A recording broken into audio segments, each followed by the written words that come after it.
What's up, y'all? Xavier Joseph here. Thank you for joining me for another video of my Life Offstage series.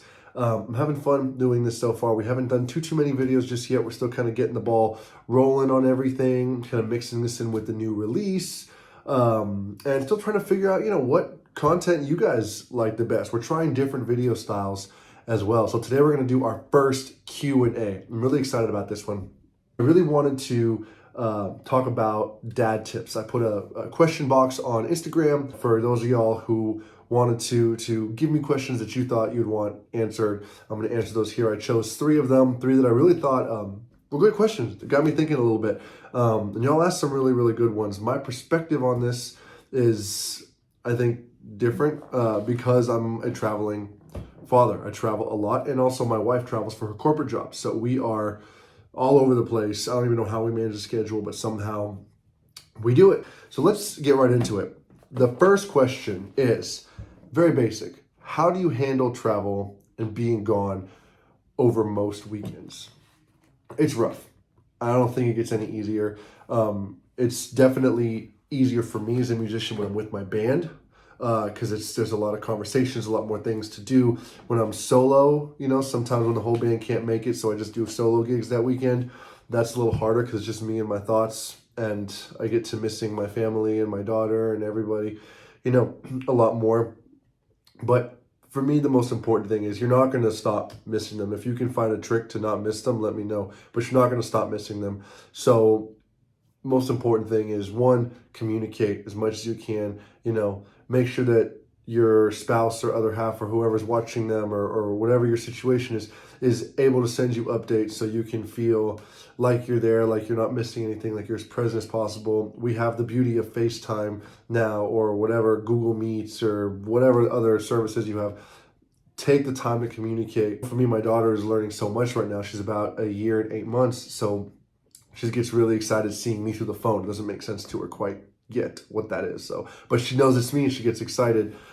But also just focusing on the task at hand, knowing that you're there to do a job, do your job, focus on the job, then focus on your family when you're taking a break, before you go to sleep, in between tasks, whatever it is.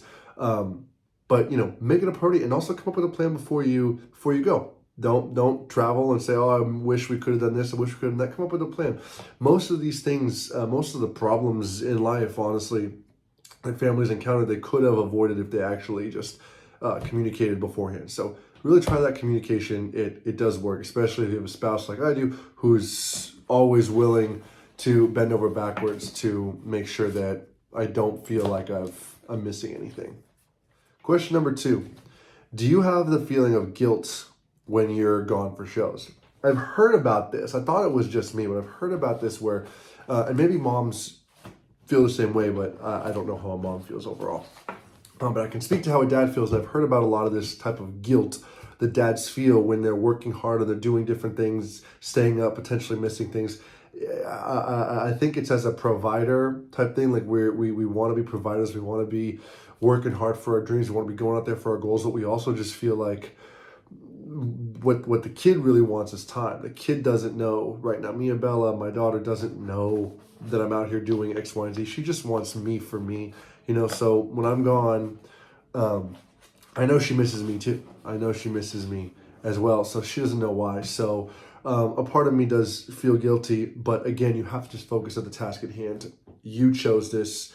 You're hopefully doing this or gone. In my case, I'm gone because I'm hoping that I can, every minute that I'm gone, I'm creating an opportunity potentially for her to do better than even I got,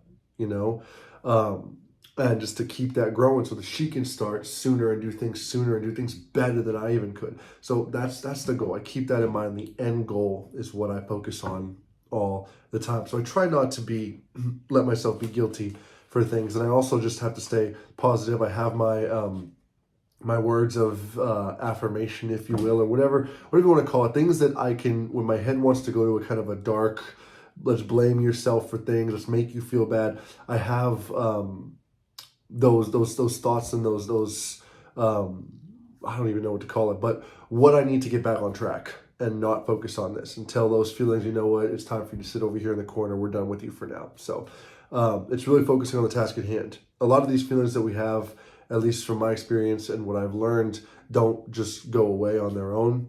It requires you to control them. The more you feed your mind positivity, the more you'll be able to focus on task at hand and not kind of let yourself get down in the dumps in that respect. All right, question number 3. This was an interesting one, which is why I saved it for last. I travel for a corporate job. Do you feel it's different traveling for something that's not a secure job? Now, I didn't ask anybody what they meant by their questions, if they were kind of like this, so I'm just going to answer this the way that I assumed he meant to ask it. And it's basically, since this guy is traveling for a job that has a salary, benefits, expense account, all that stuff, do I feel different going out there knowing that I literally only have my blood, sweat, tears to rely on? Essentially, if I don't succeed in this, I've now wasted my time with my daughter and I've wasted my time traveling, and that's, I think, what he meant. Does that make me feel weird or different about traveling, since nothing is secure? Well, first off, nothing is secure whether you have a salary job or you're doing what I'm doing. Nothing is secured at all. And if you think it is, you're living in your own fantasy world. So that's a different conversation for a different time. But basically, I don't travel for corporate work. I've never have. My wife does, so I kind of know what that feels like. And just watching her do it and everything like that, it is just as stressful. There's just being away from your family is away from your family, regardless. I know where I want to be. I know what I want to do, what I want to accomplish. God will maneuver, provide, adjust, change my life as he sees fit for where I am and what I'm doing at the time. My plan is already written. He's written my plan, and that it is what it is. I don't know what it is. I know where I think I'm going, but he will adjust it to fit into his mold as he sees fit. So all I know statistically, based on the way my life has gone for the past 30 years, is that he is not setting me up for failure. That's all I do know. That's all I can trust and believe in, is that he's not setting me up for failure. He's setting me up to succeed, even if the success looks different than what I am envisioning in this moment today. And that's what I really believe in. Because technically, I'm going to put this out, I'm going to say it really fast so that the universe doesn't get wind that I even said this.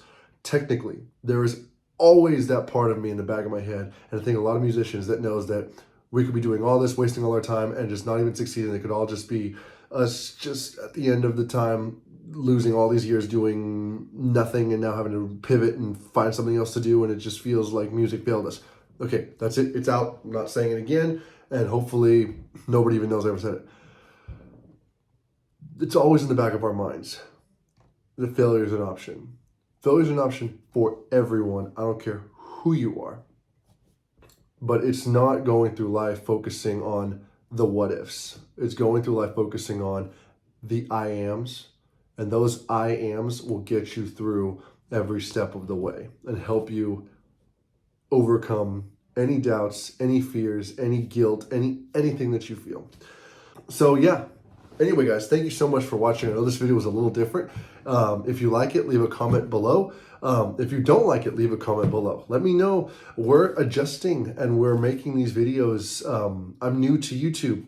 I'm not being shy about that. I am new to YouTube. I'm learning the ropes and I want to get good. I want to be better. I want to be excited about making this content for you, and I want to be able to be in a position eventually where I can put out better content, higher quality content, all that good stuff. Amongst all my music videos and everything. This is very different than the music video side of things, and I'm excited to show you this and pull back the curtain, because not many musicians will do this. They all want to show the picture perfect life on Instagram, and whether you're a musician aspiring to do this thing, or whether you're just a father who has a dream themselves and who feels like you can follow along and there's somebody else going through a journey with you, that's who I want to be. We don't all have to walk the exact same path to understand each other. So anyway, y'all, thank you so much for taking the time to hang out with me today.